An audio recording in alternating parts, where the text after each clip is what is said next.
आज दिन बहुत सुंदर था। आज मैं जल्दी से रेडी होकर घर से बाहर मेन रोड में खड़ा होकर टैक्सी टैक्सी चिल्ला रहा था, लेकिन मजाल की कोई टैक्सी रुके। बोलूँ तो अब मुझे गुस्सा आ रहा था। बस इतने में ही एक टैक्सी वाला सामने आके रुका।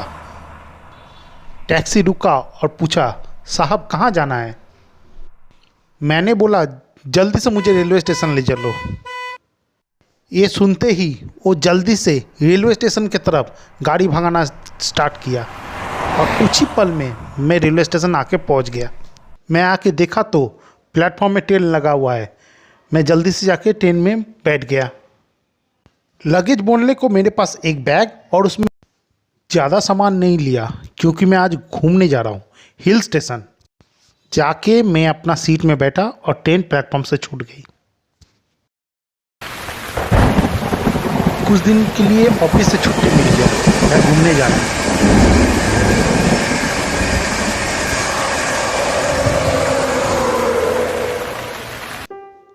मैं शिमला जा रहा हूँ। वहाँ के होटल में मेरा बुकिंग पहले से करवा लिया है।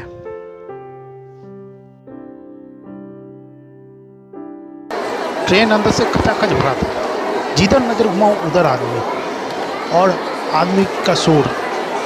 पूरा पैक्ड अप बॉगी था। धीरे धीरे कुछ दूर जाने के बाद आदमी थोड़ा हल्का हुआ, तब तक जाके चैन आया। कुछ आदमी दूसरे स्टेशनों में उतर गए।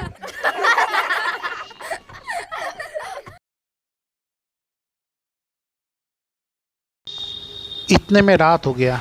मुझे भूख पहले से लगा था, तो मैं अपना टिफिन निकाल के धीरे धीरे आराम से खाने लगा। घर का बना हुआ टिफिन बड़ी मस्त लग रहा था। किस रात को आसमान को देखते हुए बड़ी मधुर लग रहा था। रात खुद में ही कोई गाना गा रहा है।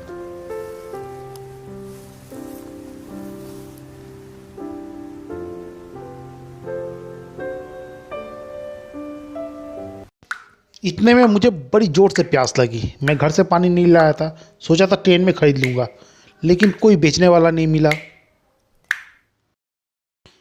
ट्रेन है कि रुकने का नाम ही नहीं ले रहा है। अभी भी दूसरा स्टेशन मतलब नेक्स्ट स्टेशन आने में कुछ वक्त है। कुछ देर बाद ट्रेन एक पुराने स्टेशन में, टूटे फूटे स्टेशन में आके खड़ा हुआ। हाँ, और सब आदमी वहाँ उतरे। ट्रेन बहुत देर रुका था वहाँ। इतने में मुझे एक पानी का नल दिखा। मैं भी पानी पीने के लिए उतर गया। इतने में मुझे महसूस हुआ कि बड़ी ज़ोर से प्रेशर लगा है। मैं इधर उधर बाथरूम ढूंढने लगा। पुराना प्लेटफॉर्म था, इसलिए बाथरूम ढूंढने में थोड़ा मुश्किल हुआ। कुछ दूर कोने में एक बाथरूम मिला। मैं भी दौड़ के गया हल्का होने के लिए। कुछ देर बाद बाथरूम के अंदर से मैं आवाज़ सुना ट्रेन के सायरन का। ट्रेन छूटने वाला। मैं जल्दी से बाहर निकला। इतने में मैंने देखा ट्रेन तो चली गई है। मैं प्लेटफॉर्म में अकेला पड़ा हुआ हूँ। मैं चारों तरफ नज़र घुमा के देखा तो स्टेशन में दूर दूर तक मेरे अलावा कोई नहीं है। एक परिंदा भी पर नहीं मार रहा है। बस सन्नाटा। एक डरावनी परिस्थिति बन चुका है, क्योंकि कोई नहीं है मेरे अलावा।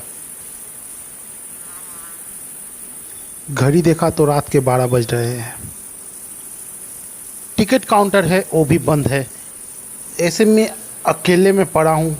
अचानक दूर देखा तो दूर अंधेरे को चीरती हुई एक लड़की दिखाई दे रही है। मैं सोचा मेरी आंखों का भ्रम है, लेकिन गौर से देखा तो हाँ, सच में एक लड़की दिखाई दे रही है। इतनी रात को एक सुनसान जगह में एक लड़की। बड़ी मुश्किल से साहस बांध के मैं उसके पास गया